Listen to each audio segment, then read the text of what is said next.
In this video, we're going to be introducing the concept of a surface integral.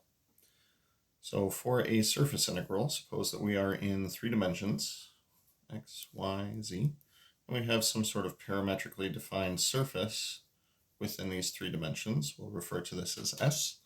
S is going to be represented as a vector function of 2 variables. So suppose that you have f is a function of 3 variables. So we'll refer to it as f of x, y, z. Suppose also that your surface is represented by r of u and v. R can be parameterized in terms of u and v. Y can be parameterized in terms of u and v. And z can be parameterized in terms of u and v. So the idea behind a surface integral is we're going to take our surface and we're going to break it up into a bunch of little tiny subsurfaces, as we typically do when we have regions or intervals.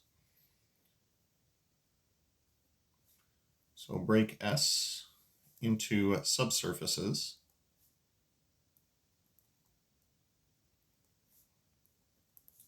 of, we'll say, surface area delta S sub I and j. We'll need 2 subscripts for this because of the 2 parameters that we're using here, u and v. Select a point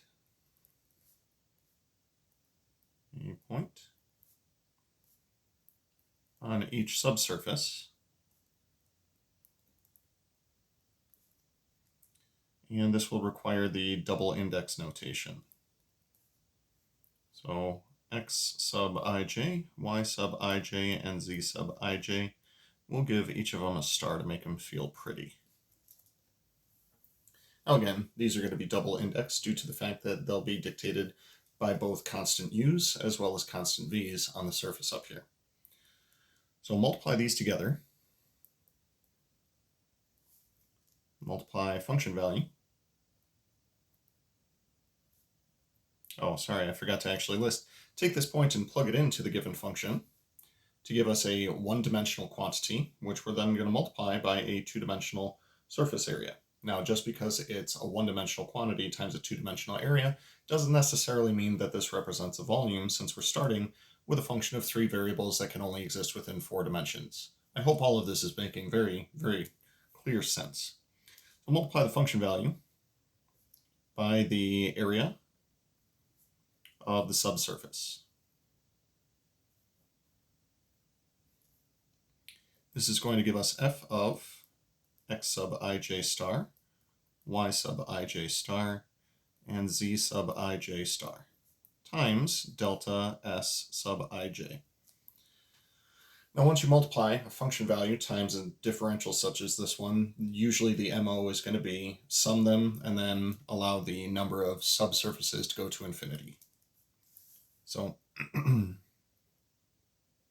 sum and let number of subsurfaces tend toward infinity. This is going to be the definition of what is referred to as a surface integral.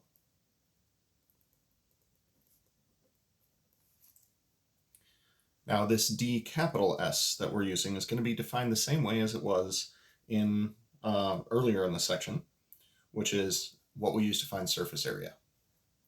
Now with those things in mind, if the surface is parameterized by u and v, with all ordered pairs u and v within a domain D, then this means that the surface integral over the surface S of f of xyz ds is going to be equal to, what we do is we parameterize everything in here, and we can turn this into a double integral. So x will be a function of u and v, y will be a function of u and v, z will be a function of u and v. Now ds, again, will be defined the same now as before. My goodness, it is dark. This is what I get for trying to do a video later in the day. when the power's out. Oh, that's exciting. So ds is going to be this guy right here. That was the magnitude of the cross product of the partial derivatives of r with respect to u and v, dA. So if you can parameterize your surface, just like for line integrals, if you could parameterize your curve, you could set it up as a single integral. Here, as long as you can parameterize your surface, you can set this up as a double integral in terms of u and v. Now, in the event that your surface is actually defined by z as a function of x and y, oh, we'll have to use g of x and y here, then you can show relatively straightforward that ds is going to be equal to the square root of 1 plus partial of g with respect to x, quantity squared, plus the partial of g with respect to y, quantity squared, dA. So in that special case, this is one thing that you could definitely do.